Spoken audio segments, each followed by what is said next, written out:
그러니까 솔직히 제가 이런 얘기 거의 처음 하는데, 내가 지금까지 자본주의에서 판단 미스하고 실수하면서 뒤처진 부분을 한 방에 따라잡을 수 있는 게 있을까? 그러면 나는 무슨 생각이 드냐면, 저는 뭐가 그리 급했는지 대학 졸업과 동시에 결혼해서 남편 직장에 있던 충남 당진에서 4원주택 아파트로 신혼을 시작했습니다. 공기 좋은 곳에서 저는 아기만 잘 키우면 된다고 생각했던 것이 첫 번째 실수였습니다. 서울에 작은 아파트라도 사두고 갔어야 했습니다.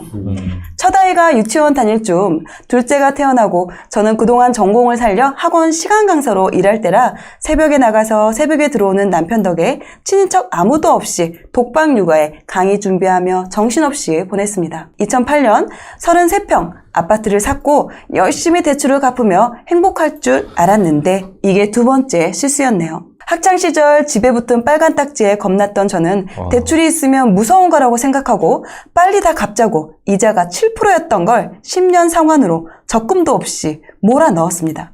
그리고 얼마 후 남편은 권고사직을 받았습니다. 그때 제 나이는 30대 초반이라 다시 시작하면 될 거라 생각했어요.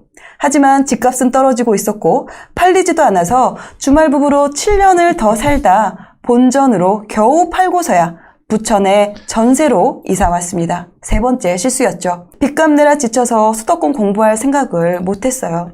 그러다 집주인이 집을 팔아서 다시 또 그 돈으로 근처 전세를 알아보다 없어서 겨우 주거용 오피스텔을 샀고 청약을 기대했지만 탈락. 그럼 팔고 이제는 옆 아파트로 대출을 받고라도 좀 가자 했지만 또 팔리지가 않았어요. 1,000만 원을 깎고 팔라기에 급하지 않겠지 기다렸더니 가려 했던 아파트는 2억 3억이 올라갑니다. 이 네 번째 실수가 마지막이길 바랍니다.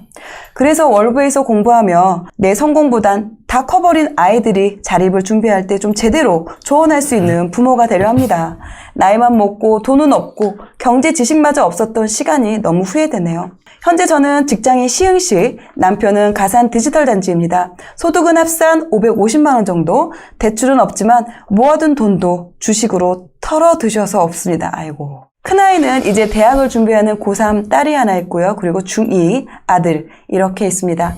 이제는 학원비가 줄어들 것 같아 대출 상환도 가능할 것 같고 또 근처 대단지 아파트가 입주하기 전에 그 오피스텔을 좀 팔아버려야 할 것 같은데 어떻게 해야 할까요? 각자 출근은 차로 30분 내외라 다른 곳으로 이동해도 괜찮습니다.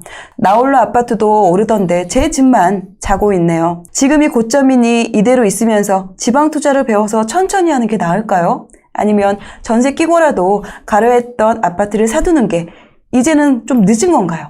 잦은 실패 때문인지 나이 때문인지 이제 이게 마지막 선택일지도 몰라서 겁이 납니다. 지금 거주는 오피스텔에서 하고 있고요. 가점은 47점입니다. 두 번째로는 소사역이나 소세울역 사이에 30년 이상 된 리모델링 추진 중인 아파트 30평대를 좀 매매를 하는 건 또 어떨까요? 아니면 또 범박동 쪽에 또 25평을 좀 전세 낀 매물로 매수를 하고 그 다음에 입주를 하는 것, 그리고 오피스텔은 만약에 매매가 안 되면 전세를 주는 부분. 하지만 또 2주택 세금 문제는 또 제가 알지를 못하네요. 아니면 나홀로 아파트라도 역 근처로 옮기는 거. 뭐 부천이 아니더라도 상관이 없습니다. 중학생 둘째가 전화까지도 각오를 하고 있습니다. 이렇게 좀 네 가지로 좀 질문을 좀 해주시긴 하셨어요. 제가 보니까 되게 젊은 엄마실 것 같은데요? 44세. 그러니까 졸업하자마자 결혼하셨으니까. 진짜 완전 젊은 엄마시겠다. 그죠? 이른 결혼과 이런 것들을 통해서 또 다른 분들이 참 타산지석 삼고 배울 게 너무 많으세요. 네. 그리고 사실 빛나자님이 여기 저의 첫 번째 실수입니다, 뭐 두 번째, 세 번째, 네 번째 실수입니다 말씀하신 게 그거 자체가 굉장히 복귀를 잘하셨어요. 제가 보기에. 이제 앞으로 잘하면 돼요. 그러니까 너무 걱정하실 필요 없고, 또 보시는 분들은 아, 저런 경우에 저런 의사결정이 시간이 10년, 15년, 20년이 지났을 때 이렇게 될 수 있구나를 배우실 수 있기 때문에 저는 이걸 좀 같이 집중해서 들어주시면 좋을 것 같고요. 상황을 좀 정리를 해보면 제가 지금 거주하고 계신 동네를 잘 알아요. 이제 환금이 사실 쉽지 않은 거지. 오피스텔이다 보니까. 이게 그리고 이런 게 있어요. 오피스텔만 있는 데선 그나마 거래가 좀 될 때가 있는데 제가 보니까 주변에 다 아파트인데 나만 오피스텔이잖아요? 그럼 진짜 거래 안 될 때 많아요. 그러니까 근데 여기가 주변이 또 다 아파트예요. 근데 어쨌든 오피스텔을 사셨고 지금 보니까 대출이 또 없으세요. 그 얘기는 뭐냐면 내가 거기서 사는 게 지금 여러 가지 면에서 자녀들의 학교라든가 뭐 두 분의 출퇴근이라든가 이런 게 최적화되어 있다고 하면 일단 마음을 급하게 먹을 필요는 없는 거예요. 조금 마음에 안 드는 거지. 지금 상황이. 오피스텔에 살고 있고 이런 게. 제가 이거 보고 처음에는 이거 집을 매수를 하시라고 말씀을 드릴까?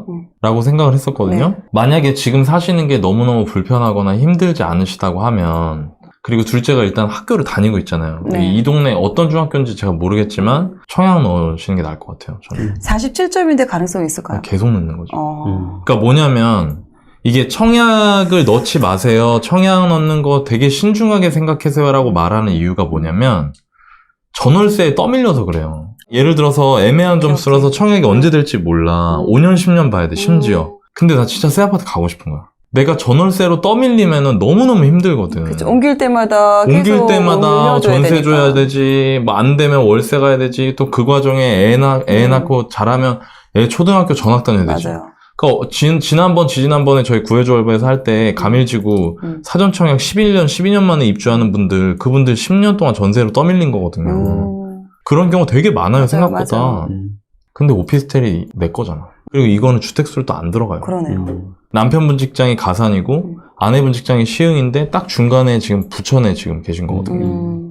그러면 나는 무슨 생각이 드냐면, 그러니까 솔직히 제가 이런 얘기 거의 처음 하는데, 내가 지금까지 자본주의에서 판단 미스하고 실수하면서 뒤처진 부분을 한 방에 따라잡을 수 있는 게 있을까? 그거 청약밖에 없어, 사실.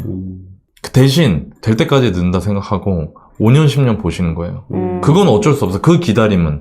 그러니까 아직 40대시잖아요? 그러면은 저는 청약 넣어보시는 건 괜찮을 것 같아요. 제가 원래 사실 다른 데 아파트를 사세요라고 하면서 그 지역 정보를 맞아요. 말씀을 드리려고 준비를 했었거든요. 했었잖아요. 근데 가만히 듣다 보니까 다 세팅이 돼 있고 지금 사시는 대출이 없다고 하시니까 예.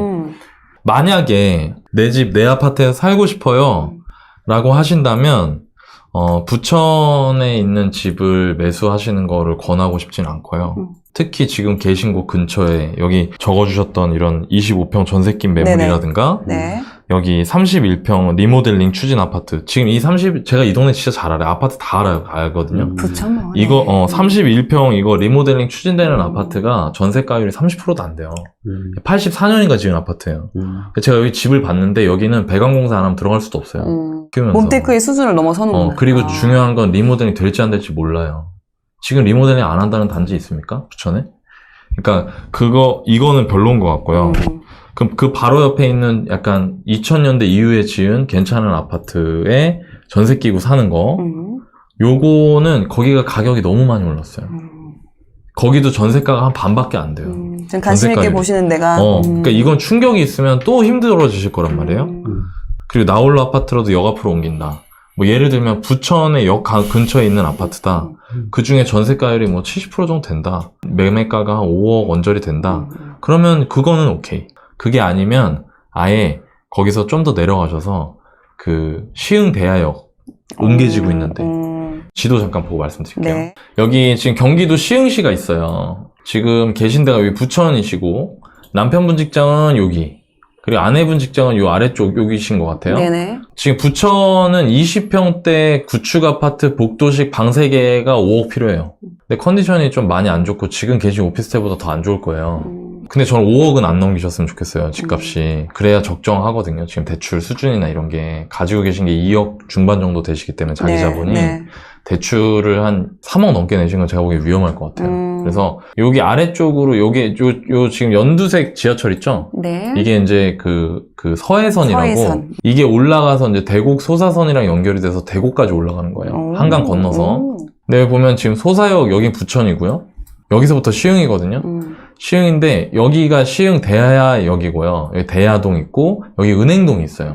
이 은행동에 보면 이쪽이 은계지구입니다. 여러분들 한 번씩 들어보셨을 거예요. 지금 은계지구 매매가는 전용 84 기준으로 새 아파트는 8억 정도 하고요.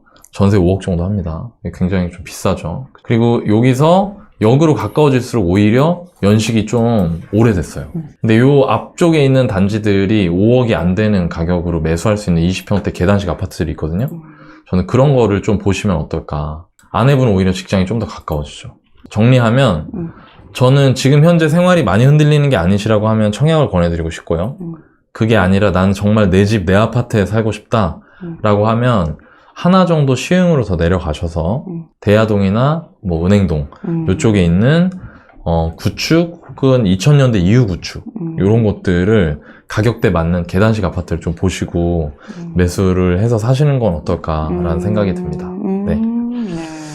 부동산 관련해가지고 이렇게 잠깐의 판단 실수로 힘들어하시는 분들이 되게 많더라고요. 네, 사실은 그쵸, 근데 이분을 중요한 걸 보면서 되게 많이 안타깝더라고요. 안타깝고 사실 아까 작가분한테 말씀드렸어요. 이분께 좀 솔직하게 드려도 되냐라고 얘기했더니 또 이분께서 괜찮다고 얘기하시더라고요. 네, 근데 이거는 복귀를 좀 하셔야 돼요. 이거는 왜냐면 너무 그렇죠. 걱정돼. 너무. 네. 네, 그래서 하나씩 좀 볼게요. 일단 첫 번째. 이분이 처음 선택을 사원주택에 들어갔어요. 맞아요. 사원주택. 네네네네. 사원주택 그럼요. 들어가면은 사람들이 그렇게 생각하죠. 아니, 뭐 전세금 안 들고, 공짜니까. 공짜니까. 맞아요. 거주비 안 들고 그쵸. 아싸 하죠. 그거 솔직히. 장점이 있어요, 사실은. 전세금, 사회초년생이 결혼하는데 내 집 마련할 때 네. 비용 얼마나 들어요? 네. 힘들잖아. 네. 근데 그때 만약에 내가 사원주택을 들어가게 되면은 나는 깔고 하는 종잣돈이 하나도 없게 되는 거예요. 그러니까 나는 두 번째 집을 할 때 그렇죠. 막 전세금 매매하면은 뭐 2억, 3억 이렇게 있어야 돼. 세상의 높은 벽을 그때 처음 너무, 만나는 거지. 근데 네, 그때 네. 차라리 만나는 게 난데 네. 이걸 내가 그러니까 그렇죠. 이게 너무 비싸니까 또 계속 거기 살겠대. 네. 그럼 나중에 그 5년, 10년 지나면은 나는 영영 그렇죠. 너무 큰 병이 네, 돼버리는 네. 거야. 보다 나도 애들도 있는 상황인데 그러니까 사원주택은 여러분 절대 가시면 안 돼요. 젊었을 때 임대주택이나 구해줘 얼굴 쭉 보시면 아마 아실 거예요. 네. 보신 분들은. 두 번째는 부천 아파트를 이사를 했어. 근데 사실 그때가 되게 사기 좋았을 때. 바닥이었는데. 왜냐면 여러분 전세가와 매매가가 같은 비슷한 지역 같은 경우는요.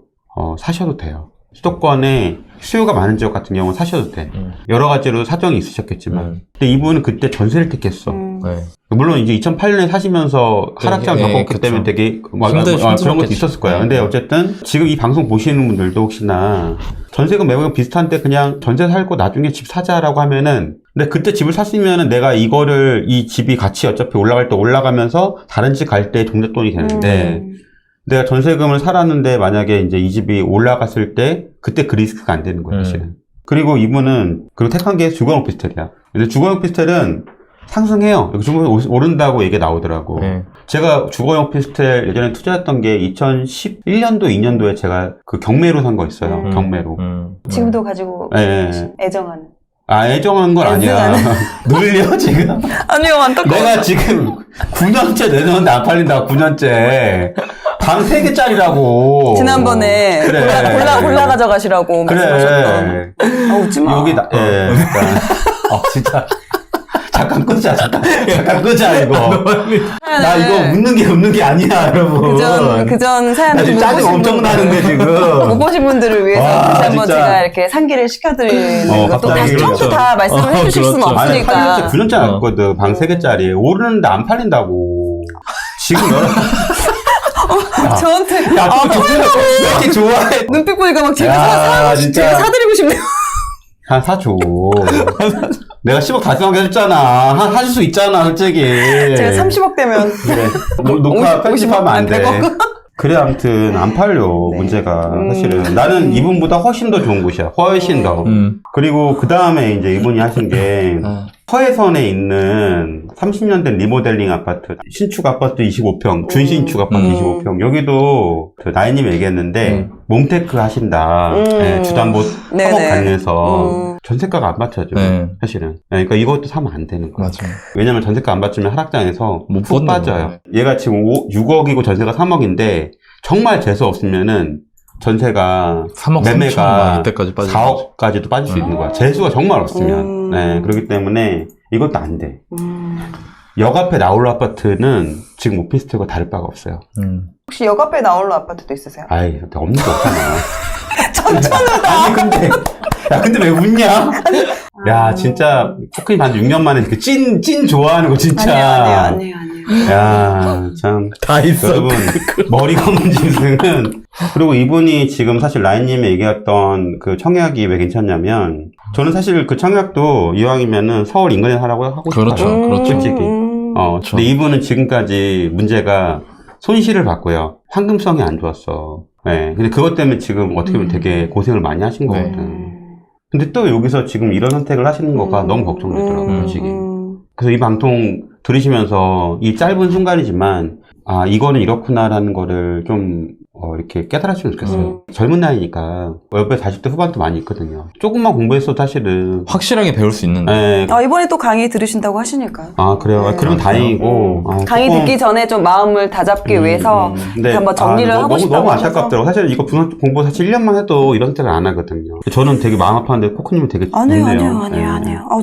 네. 사연 때문에 웃은 건 절대 아니고요. 네. 눈물이 아, 맺히는. 사연 때문에 그건 아닌데 네. 내 사연 때문에 너무 웃더라고. 내 사연 때문에. 네. 너반에 여기는, 지금은 잘 되셨으니까 이제 그래. 추억을 생각하면서 이제 말씀을 해주실 수 있으시니까. 그러면 하나 사줘. 나이는 하나 사. 나이 2개 사라. 배움 때문에 제가 하나 오늘 좀 급한 일이 있어서. 처리해드리도록 하겠습니다. 여러분 그러니까 머리 검은 집 아무 소용 없어. 저희를 너무 잘 가르쳐 주셔가지고 이제 그런 어. 거를 못 사겠어요. 그래. 죄송합니다. 알았어. 내가 영원히 갖고 갈게. 내가 동화 서유를 줘야지 뭐.